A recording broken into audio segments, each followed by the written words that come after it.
Okay, I was out running some errands and I thought, why don't I do a review of some EDC items or some concealed carry items that I might have with me on a typical day or just a random day. So today I'm wearing, just kind of just a loose fitting button down shirt, which is actually a good way to conceal items because it drapes well, it flows well, it's not so tight. You could also, if you wore a t-shirt, you'd want to wear something not skin tight in a darker color, brown, navy, black, dark green, etc., because white's going to be harder to conceal things in. So what do I have with me today? Well, I've got some keys, iPod, this is a Glock 27, and I have this new Phobos holster I've been testing. It's a hard plastic kind of Kydex. It's a paddle holster. It tucks right into the waist, but look how it fits pretty flush against the body, and I really like it. I had to rub some CLP lubricant inside the holster to help it so I can unholster it better, but I mean, it holds pretty securely. You can just pull it out and fire and reholster it. It locks pretty solid. It's pretty easy to hide under your clothes. Just go, boom. There you go. So we'll review this firearm and this holster a little bit. I might like it. What else do we have? This side I have a phone, and I have another Phobos holster, and this one is for the magazine, extra magazine I have. This is the compact magazine. This is also a paddle design. I have a Blackhawk one that clips on my belt, but this seems to be even a little more flush and easy to move around and put in, take on and off, etc. And with my magazine, as we'll talk about testing the equipment you have on you, I like to keep the round facing backwards on my magazine, because what I do is then when this round is empty, then I pull it out of the holster. It's aimed down. Look, it's already the right orientation to fire. So that's just what I do for my the way I have the bullets around. I know some people do it the other way, but whatever you have, practice with the directions so you don't even have to think, and you can just grab and go and you're ready. Okay, let's put this one back in. Alright. But I like this holster. It seems to lock down pretty tight. What else do we have? In this pocket I have a Streamlight Stylus Pro. It's 2 AAAs. Compact little light, nice and bright. Lightweight. It also could be used as an impact weapon. It's really handy to have a flashlight with you, I've noticed. You don't realize how much you can use it until you have it. It's only $20, very reasonably priced. On this side I also have a CRKT folding knife. It's part serrated and part smooth. Obviously a handy tool and another potential weapon. Things need cutting every now and then. String, boxes, tape, you name it. In this pocket I have here, I have a chapstick and a pepper spray, which I've heard and read about pepper spray being a helpful thing to have for animals, like crazy dogs or wild animals. Can help repel them, and that way it gives you, or even for people, but I mean it gives you levels of force. I mean you obviously have your own attacks. You can use your own body weight. You can use objects in the room. You can use a knife, pepper spray, firearm, flashlight, a coffee pot, whatever's around, but it just gives you options. Rather than only having a firearm and having to go right to the maximum, there may be situations where you don't need that much force, and you have to remember the legal stuff where people later would call that excessive. If you're, at least in our state, for the self-defense, right, they say if you feeling of imminent danger or great death or great bodily harm to you or somebody else, or rape, then you're authorized to use whatever force necessary to meet the force. So, if somebody's chasing you with a Nerf gun, that's not a reasonable threat. So you just have to be aware of that, the legal thing, but also the right to defend yourself or other people. So we'll take a look at some of this. We'll take a look at that Glock 27 shortly as I merge this video. And another thing to think of as you're practice carrying with the firearm you like and with the ammunition you like, and experiment with positions. A lot of the time I like appendix carry right here with that car as a nice weapon to appendix carry. With appendix carry, a shorter barrel is better and a thinner firearm is better, or even a thinner holster, because it's right there in your waist. A lot of the time I'll shift my belt buckle left a little bit for room and maybe unbuckle it 1 notch so it's a little more comfortable. Now appendix carry, the longer your barrel is and the thicker your gun is, it's more uncomfortable sitting down. So when you're going out to eat or things like that, it's you may have to do some adjustment, or if you eat too much food. So just experiment with that, and also experiment with drawing. Like I was just showing you there. This is a pretty loose shirt, so I can always reach, grab the weapon, fire, and it's easy to holster and reholster. Now you need to practice that with whatever you're wearing. Practice reholstering. Practice what do you do with the other magazine, misfires. Also practice with coats on, like when it's wintertime. It's just, you know, we're coming out of the wintertime, and a lot of the time what I'll do in the winter is I'm wearing a jacket, I'll unzip it or unsnap it while I'm in a store. The reason being, you know, you can flip it out of the way and grab the weapon wherever it is, but test that, experiment, because I've tried a couple times with your coat zipped up, and what happens, you get here, and you can't get the coat all the way up, and that could cause a problem when you need to make a quick draw or whatever. So just practice that with what you're wearing. Also carry more often, different places, so you are more relaxed. You don't want to be nervous or fidgety carrying, you know, like, holy cow, they're going to know I have a gun, holy cow, somebody's going to call the cops.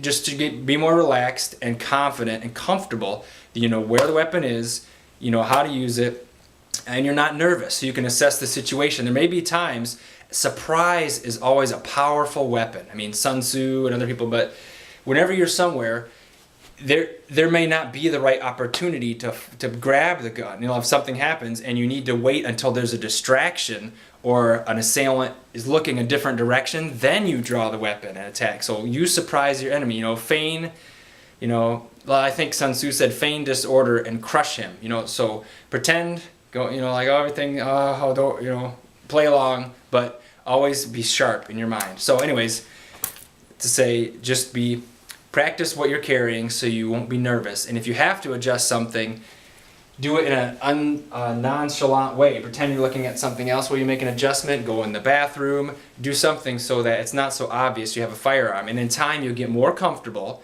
and just think it's natural, like you're carrying your wallet or your keys. You have the firearm too. You know, no big deal. And keep a long fuse. And you don't want to be drinking while you're carrying. And don't be a hothead. You know, because although it's good to fight against evil, and especially crimes in progress, just killing people can be a big deal. I have not personally had to shoot anybody. If I never have to, that's fine. But if there is a situation that arises, that I pray that God will give me the strength to make the right decision at the right time to save my life or other people. So let's take a look at that G27. Okay, now we're going to look at that Glock 27 that I was talking about. Here it is in the Phobos paddle holster with a magazine next to it. And as you can see over here, have a few other holsters and stuff to look at. Don't laugh too hard. It's hard to find quite the right holster you're looking for. Okay, well, let's get started on the review of this. Alright, like I said, we showed you a little earlier, this is the Phobos paddle holster, and this is another Phobos paddle holster for the magazine. They're nice and thin and compact, Kydex, and it's easy to tuck this inside your pants, and that sits under your belt. And it's really tight to the body. It says made in Israel, but there's the extra magazine. It just seems kind of handy. The other kind of magazine holder I have is this Blackhawk magazine holster that just clips on the belt also, and you have the longer magazine. But that's also a nice one for the waist, and there's leather ones and all kinds of stuff. All right. Well, here's that Phobos holster. I'm going to remove it. See, this has a rubbery backing, and it also is kind of thin. It's curved for your body to fit alongside it, and it's a tension fit thing. Basically, the tension is right here on the trigger guard. So what I did is I took some CLP stuff and rubbed it in there to help speed up the to help make it holster a little easier. It's really hard to get out when you first get it. So basically, you can hear it click in, clicks right in, and then you just pull out. But it's a little harder by the camera. I'm trying not to hit it. But I also noticed that here's another example of a holster. This is a Blackhawk CQC holster. There's one screw-on attachment that has belt loops, or there's this one that's kind of like a paddle holster. This is nice. I didn't realize until just now that it would also fit the Glock 27. Right, and then you push this little trigger to remove it. This is actually for an M&P, so M&P compact, so that's, or regular, whatever, either one. So, but it's nice to know that it fits. It's a little bit wiggly though. It's a little too tall, so I'd probably have to get a different one if I wanted that. But that's nice with the quick release button instead of only tension. But the other thing about it, this Phobos one is a lot flatter. Look at them side by side, tucked into your pants. I think you'll be, you know, a 1/4 inch to 1/2 inch less width to hide in your body and comfort. So, yeah, it's still probably decent. So, but I just want to show you some examples. Let's see here. Here's another holster. This is a Galco. I think it's called Stow and Go. It's a suede material. This might be the M&P one also, but it fits the Glock 27 pretty well. And the advantage of this, as we talked about inside the waistband carry, you have is a thick plastic buckle, but this material is pretty thin. So putting that in the waistband would be more comfortable than a thick holster. You can see the thickness there. As a comparison example, oh, three other examples or more. Here's a leather one. This is by Don Hume Leather Goods, like that car holster was. It's leather with a nice thick metal clip. It fits in here really well. Comes in black and red. But you see this is a little bit thicker and it's stiffer. It's a little less comfortable for in waistband carry, but it's a durable general purpose holster that's, you know, nice looking. What else we got here?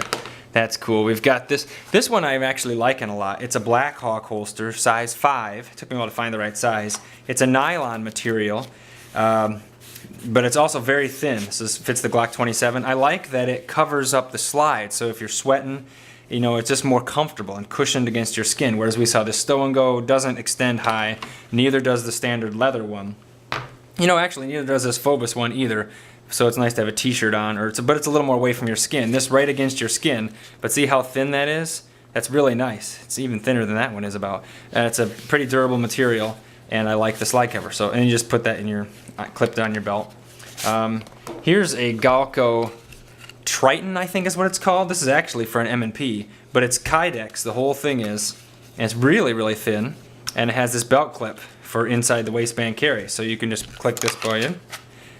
This one doesn't quite, it has a little bit of a retention by the trigger guard, but like I said, this is for the M&P, which is a tiny bit thicker, so it snaps in there better, but you can get the Glock in and out. You can adjust these tension screws right here, but that's also reasonably thin. Okay, what else is there? Here's a holster. This is an M&P holster also by Don Hume, but they make a similar one for Glock. It fits in your belt loops, it's leather. You know, it's a pretty good concealment holster, reasonably flat, and follows the curve of your body. As it tends to pull away from it, so you have to have a stiff enough belt. Here is a Crossbreed holsters. I think it's called Belt Slide or something like that. This holster is Kydex on the top, leather on the bottom. You put the weapon in. And this is for the M&P also. But that works for the Glock. It fits, you know, and that way it's pretty tight fit, rides up high in your body. And then last one, Crossbreed Super Tuck holster, and this clips inside between your pant, you know, the Kydex on top. This is for the Glock 27, right there. So it snaps in there pretty well. This is leather, it covers the slide there, and then the clips stick over your belt, and it's a little flusher, but it's kind of big. So I don't know, you know, I'm sure a lot of other people have that problem. It's hard to find what's the right holster that I want to use. So, anyways. Okay, so I'm liking this new Phobos one. So anyway, so this is a Glock 27, and let's make sure it's not loaded, because I think it is. I was just carrying it. Okay, so it's all clear, chamber's empty. Alright, so let's take a look at it. Now, what I did is, this is a 3rd generation Glock 27. It's 40 caliber, and the default's 9 rounds. What I did is I went and I got a couple magazine extensions, the Glock Plus 2s to make it bigger. This one's 9 rounds. So now it's 10. It technically holds 11, but I can really only squeeze 10 in there plus 1. But what I did is I sent it into a company called GripReductions.com, and I hate the bulge of the back of the Glock grips. It makes me shoot high and left, not accurate. So what they did is they filled with epoxy and angled the back strap so it's more like a 1911 grip or like the car, the M&P, etc. And for me, it's much more accurate. I wanted the gun because I knew it was durable and reliable and really functional and well made, so I had him do that. And he put this same rubbery texture grip on the whole grip, which I liked at first. Okay, this is on both short magazines. But what happened is, after a few months, there was some bubbling on the back of the grip, and I started scraping it off, and that fell off. Now, and I thought, well, that's kind of dumb. I don't want it to fall off. I could have probably sent it into him, but I just didn't want to mess with it. I figured, what if I stipple the whole grip? Then I know that won't fall off because it's melted. So I did. I tried to use a Dremel tool to grind off the rest of this rubbery stuff, which was very hard, actually. I probably worked on this grip 4 hours. I was able to get most of it off, and then I stippled in 4 different directions so it would look really random. This side didn't get as much of the old grip off, but it ended up looking pretty good. I used some blue painter's tape to make a straight line there. And the reason why the back looks different is because that's where there was epoxy there when I removed that rubbery coating. And epoxy doesn't burn. I tried melting it, it doesn't melt. So if I was ever to do a reduction on a 3rd generation, I would probably use that candle method and just flatten it and then stipple it. But I used about 5 or 6 coats of bed liner spray, so it's grippy and tacky, and so, you know, that's just what I have, but that's no big deal. It feels great in the hand, it's not sweaty, it's really good traction. He filled in the back too, so I really like the angle change of let's see, unloaded. Yep, so It's really good in my hand. I like the feel of it. So I made some modifications too, if you've seen the default Glock. Okay, what I did is this slide lock lever, it's a little bit wider so you can grab onto it better. Make sure we're all unloaded. We are all unloaded. Okay. I bought this extended slide stop lever too. See, it's the default Glock one is flat and this has an extra little thing. It's a lot easier when it's loaded to hit it with my thumb, or even to hold it back open. So that's a lot easier. I also added this extended magazine release button. The default Glock magazine release is too flat on these 3rd generations, I think, and this one defaults too tall, so I had to grind it down and stipple that too, and that works really well because what I used to have to do is stock with a flat magazine release. I couldn't reach it because I don't have bigger hands, and I had to reach around and go like this and then hit the magazine release, and that's not going to work very well under pressure. So I really like this adjustment. So make sure we're unloaded. Okay. Oh, the other thing I like about this Glock, same with the M&P Compact, etc. Oh, here's the extra magazine. Is that besides the flush magazines or even the pinky extension magazines that you have, also is fully compatible with. This is a Glock 23, a 13-round mag, fully compatible with those magazines. They stick out a little bit. Maybe I could do something with that, but it's easy to use multiple magazine capacities with it. Okay. Make sure we're all unloaded. Get these magazines out of the way so there's no problems. All clear. Okay. So this is a problem to always be safe because Glocks, you have to pull the trigger to take it down. So you don't want to shoot a hole in the wall or yourself. Okay, so let's pull that back.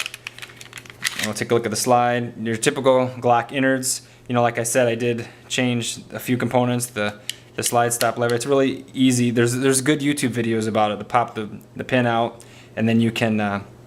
There's a little loop, and you're going to replace the stocking with that. It's pretty easy. Okay, I also replaced the trigger. The default Glock trigger is that step trigger, and I really don't like it. This is a smooth trigger. Probably got it from Glockmeister or something. And the whole surface is smooth like a normal trigger, and I fire that more accurately and just feels better to me on my finger, so I prefer that.